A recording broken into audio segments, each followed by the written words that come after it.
Jalani latihan terpisah, kenapakah Yuran Fernandes? Ketatnya persaingan top skor di kubu PSM, untungkan Bernardo Arungi Liga 1. Hadapi Barito Putra, pasukan Ramang berambisi raih poin maksimal.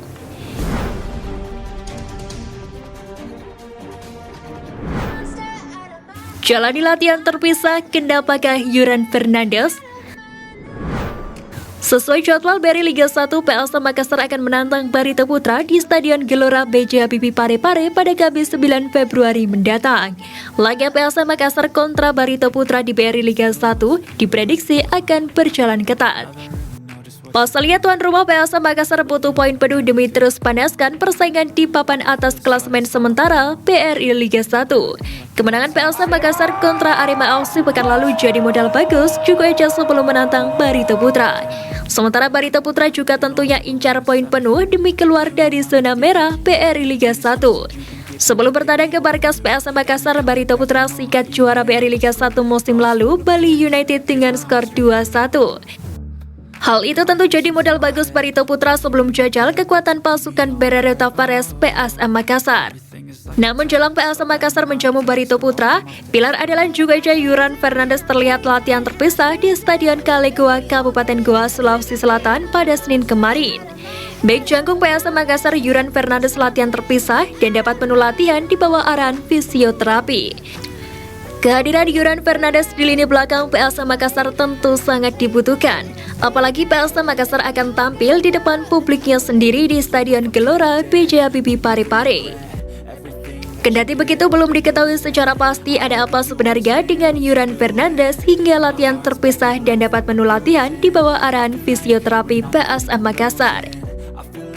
Sementara itu, selain Yuran Fernandes yang latihan terpisah, striker naturalisasi Pantai Gading Indonesia Donald bisa tidak terlihat di sesi latihan tim PSM Makassar. Ketatnya persaingan top skor di kubu PSM, untungkan Bernardo Arungi Liga 1. Lini depan PSM Makassar menunjukkan kualitasnya dengan memunculkan 4 pemain berada dalam persaingan top skor bagi klub. Kondisi tersebut tentu menjadi keuntungan bagi pelatih Bernardo Tavares untuk mengarungi kompetisi Liga 1 2022-2023 hingga sukses bersaing di papan atas. Saya pikir lini depan PSM makin bagus ya, sampai sesama PSM pun bisa bersaing dalam hal mencetak gol. Saat ini persaingan untuk menjadi top skor di kubu PSM Makassar cukup ketat. Tercatat Everton Nascimento berhasil membukukan 7 gol atau memiliki jumlah gol yang sama dengan Kensunambu. Sementara dua pemain lain yakni Yakob Sayuri dan Ramadan Sananta juga sama-sama mengemas 6 gol. Selain piawai dalam hal membobol gawang lawan, 3 pemain juga berkontribusi dalam membantu rekan yang lain menciptakan gol. Everton mencatatkan 2 assist, Yakob 4 assist dan Sananta 1 assist. Tak ayal dari keempat pemain ini, PSM mampu menjadi tim tersubur kedua setelah Bali United dengan 39 golnya.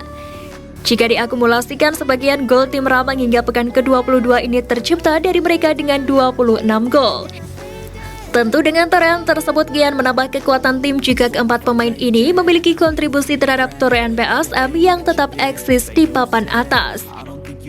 Budiarjo melanjutkan menjadi tugas baru bagi pelatih PSM Bernardo Tavares agar para pemain terutama lini depan tetap tampil konsisten. Apalagi saat ini Jukueja dalam persaingan titel juara Liga 1. Jika tetap dalam performa terbaiknya, bukan tidak mungkin Jukueja mampu meraih trofi juara musim ini. Budiarjo juga berharap agar para pemain depan PSM bisa menjalankan tugasnya sesuai dengan instruksi pelatih, sehingga apa yang diinginkan Bernardo Tavares bisa berjalan dengan baik. Hadapi Barito Putra, pasukan Ramang berambisi raih poin maksimal. Seperti diketahui, PSM Makassar akan berhadapan dengan Barito Putra pada pekan ke-23 Liga 1 musim 2022-2023. Duel PSM versus Barito Putra akan berlangsung di Stadion Gelora B.J. Habibie Kota Parepare, Sulawesi Selatan pada Kamis mendatang. Bertindak sebagai tuan rumah, pasukan Ramang tak ingin kehilangan poin agar menjaga jarak dengan Persib Bandung dan Persija Jakarta di papan atas klasemen sementara Liga 1 Indonesia. Di samping itu, pemain PSM Rashid Bakri menyebut laga ini wajib dimenangi oleh timnya, karena itu dia dan rekan-rekannya tengah mempersiapkan diri dengan baik. Mantan pemain timnas U23 Indonesia itu pun meminta rekan-rekannya untuk tetap fokus dalam setiap pertandingan.